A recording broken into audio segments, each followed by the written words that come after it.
Mga master, sa paglabas ng administrative order para sa Service Recognition Incentive or SRI ay kasabay din ng paglabas ng mga tanong kung cash ba ang matatanggap dito o kaya ay direct na ipapasok sa atin pong payroll account.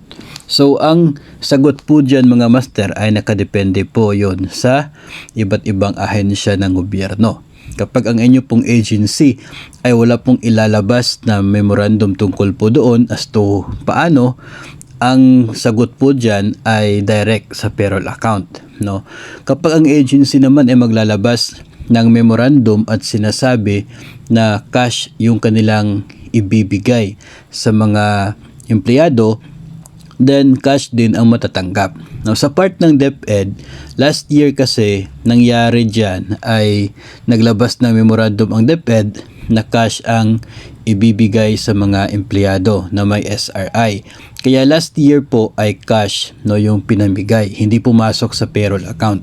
Ngayong taon ay kakalabas lang naman nitong administrative order ng Pangulong Marcos, kaya hintayin muna natin ang magiging memorandum from DepEd. No, katulad po nung last year, naglabas na memorandum ang DepEd stating as to how much ang makukuhang SRI ng mga empleyado base sa available PS and MOOE allotment, and nandun din po yung sinasabi na cash. No, ngayon, hindi pa po natin alam as to how much ang makukuha na SRI for DepEd and maybe with different agencies. No?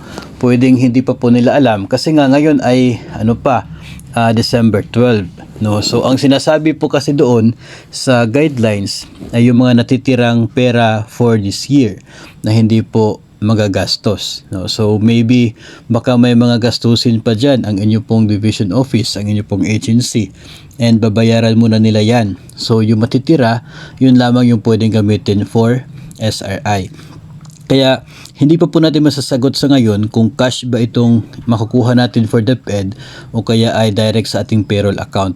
Ang sagot po natin talaga dyan is maghintay tayo sa ilalabas na memorandum ng DepEd. No? Hindi po natin hawak yung decision kasi nakadepende po yan sa DepEd, and maybe pwede po nilang tingnan kung ano po yung nangyari last year, no?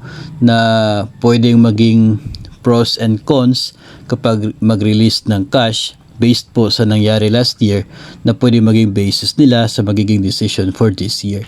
So mag-abang muna tayo ng mga announcements in the next few days, and whatever the announcement of DepEd, yun po ating ipapaalam sa inyo, and talaga na talagang ipapaalam natin yan sa inyo the moment na maglalabas na ng decision ang DepEd as to paano makukuha itong SRI, and particularly sa as to how much ang matatanggap na SRI ng mga DepEd personnel para po sa taong 2023. Yung mga members ng different agencies ng mga empleyado ay ang agency din po ninyo ay si panigurado maglalabas yan ng memorandum as to how much yung makukuha, o kaya ay maglalabas ng advisory para sa inyo to inform you na ito lang yung available savings ng inyong ahensya, kaya ito lang ang pwedeng maibigay sa inyo. Yung 20,000 kasi hindi po yun exact amount for SRI, yun po ay maximum amount na pwedeng matatanggap for SRI. So as of now, hintay po tayo ng announcement mula po sa ating agencies.